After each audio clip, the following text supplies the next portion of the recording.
இதில் பாருங்கள், ஏபிசி என்ற வேட்பாளர்கள் பள்ளி தேர்தலில் பெற்ற வாக்குகள் முறையே. ஸோ ஏ எவ்வளோ வாங்கியிருக்காரு? 153 வாக்குகள் வாங்கியிருக்காரு. பி வந்து 245, சி வந்து 102 வாக்குகள் வாங்கியிருக்காரு. அப்படின்னா வெற்றி பெற்ற வேட்பாளரோட வாக்கு சதவீதம் என்ன? ஸோ யார் வந்து ஜெயிச்சிருக்காங்களோ அவளோட ஓட் பர்சன்டேஜ் கேட்டிருக்காங்க. பர்சன்டேஜ் கண்டுபிடிக்கணும். ஸோ ஃபஸ்ட்டு யார் ஓட்டு அதிகமாக வாங்கியிருக்காங்களோ அவங்க தான் ஜெயிச்சிருப்பாங்க.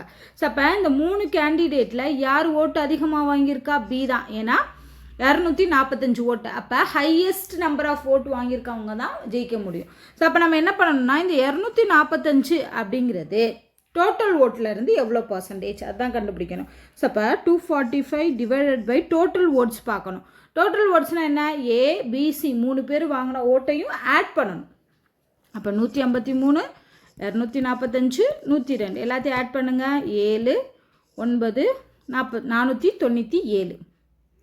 ஓகேவா? 497 வருதா? அப்போ இந்த 497க்கும்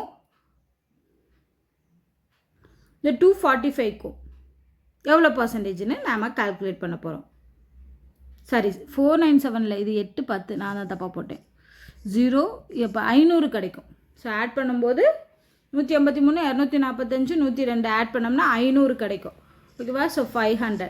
அப்போ இந்த டோட்டல் ஓட்டில் இந்த 245ங்கிறது எவ்வளோ பர்சன்டேஜ்? புரியுதா உங்களுக்கு? ஸோ அவ்வளோதான்.